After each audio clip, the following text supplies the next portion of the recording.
Alright, in this video we study integration by substitution. This is an application of the chain rule, and by substitution we can simplify complicated functions so that integration becomes easier. Okay, let's start. So here's the theorem for integration by substitution. So suppose f of x is a continuous function. Continuous. And now consider x as a function of some other variable, t. Okay, and it's defined on some open interval, let's say j. Okay, now we have integral of f of x with respect to x is equal to the integral of f of x of t times x prime of t. So this is the derivative of x with respect to t, okay, dt. And here we don't specify the range of integration. This means that the antiderivative of the left-hand side is equal to the antiderivative of the right-hand side. And they may be different by some constant. And second, for any a and b in this open interval j, we have this equality, integral of x of a to x of b of function f of x dx is equal to the integration from a to b of the function f of x of t times x prime of t dt. So here we consider f of x as a function of x, of course, and that x varies from x of a to x of b. On the right hand side, we consider everything inside this. So the function to be integrated is called integrand. Let's write it down, integrand. So here integrand is just f of x. On the right hand side, the integrand is f of x of t times x prime of t. So this whole thing is a function to be integrated, and this is a function of t, not of x. Okay, and they are equal. Okay, so let's prove it. First, let's fix a in the open interval j. So this one is defined on open interval j. So let's fix that, fix this a. And then for each t in the same interval, we define the following antiderivative. Define f of x of t. At this point, t is just a parameter, okay? It's a fixed parameter. And x of t is considered as an independent variable here. So integration from x of a to x of t and f of x dx. Okay, so this uppercase f is an antiderivative of lowercase f of x. Okay, now consider this function. Regard f of x of t as a function of t. So now we regard t as an independent variable. Then let's differentiate this function with respect to t. So by chain rule, we have f prime of x of t times x prime of t. Now f prime is this, right? Because we define this capital F as an antiderivative of lowercase f. So this is f of x of t times x prime. X prime means the derivative of x with respect to t. Okay. So this uppercase f prime is the derivative of f uppercase f with respect to x, so which is this one, lowercase f. So we have this function. Therefore, f of x of t as a function of t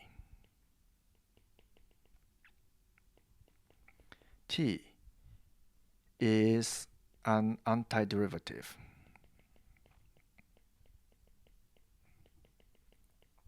of this function, f of x of t times x prime of t, x prime of t. So therefore, we have this equation, this equality. So the antiderivative of f of x as a function of x is equal to the antiderivative of f of x of t times x prime of t as a function of t. So we're done. And the second one can be obtained directly from the first one. Just substitute this range of variables. Then we get this equation. Okay, and we're done. So we have this equation now. And the way we use this equation is the following. So first we have this function, which is a bit complicated. Then we make, so this is a function of t actually. Then we find some function within this expression that we substitute as x of t. Then that integral is reduced to this integral. So now it's a bit simpler. So we don't have this composite form, but we have just one simpler function. And the interval for integration changes accordingly from x of a to x of t, x of b. Let's consider a concrete example. Consider this integral. Integral of f prime of x over f of x. And of course, we are assuming that this f of x is differentiable. Otherwise, it's meaningless, right? So let's rewrite this so that it becomes apparent that we can apply this substitution method. Okay, so if you compare this, so this x prime of t corresponds to this part. And this f of xt corresponds to this part. So what would correspond to t? In this case, it's x. It's confusing a little bit. And x of t corresponds to f of x. So let's rewrite this a little bit. So let's say y is equal to f of x. Then y prime is, of course, f prime, right?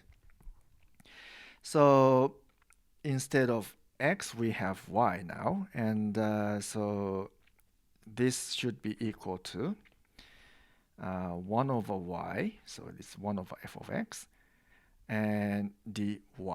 So this f prime of x dx part becomes just dx, dy, right? So this whole thing corresponds to this, and this thing corresponds to this. So just like that, this whole thing, 1 over f of x corresponds to 1 over y, and f prime of x times dx corresponds to dx, dy. And now we apply integration by antiderivative. And you should know that 1 over y, if integrated, becomes log of absolute value of y plus constant. By the way, this log is log base e. Okay, it's a natural logarithm. And now we put back this expression, and we have log of absolute value of f of x plus c. C is constant. Here's another example. Consider this integral. Ax plus b. So 1 over ax plus b to the power of m. So let's integrate this. Here we assume a is non-zero and m is a natural number. Okay, so let's simplify this function by substituting this z equals to ax plus b.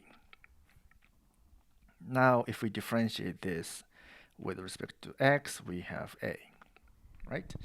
So this integral is equal to, so we want to have somehow 1 over z to the power of m times dz dx dx, right? But so this one is a, okay? This one is a, but we don't have a here, so let's divide by a. Okay, so by dividing by a, we have a here. So this a is equal to dz over dx. So we have this function of x. So z is a function of x, and we have its derivative here. Therefore, this is equal to 1 over a, and integral of 1 over z to the power of m, and integrate with respect to z. Okay. Now we have to consider two cases separately. So if m is equal to 1, then let's call it this integral I. Okay, then I is equal to 1 over a and log of z plus constant. So let's put back this.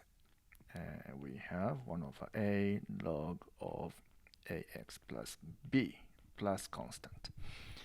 And if m is greater than 1, so greater than or equal to 2, then that is, so if we just integrate this, we have, what do we have?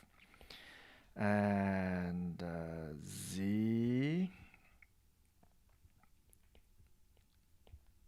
m minus 1 and divided by m minus 1 plus constant.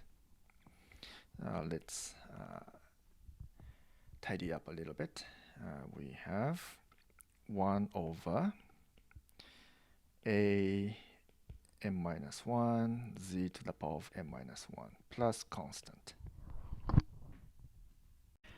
In this example, going from this expression to this expression required some involved argument, but actually it can be a lot simplified.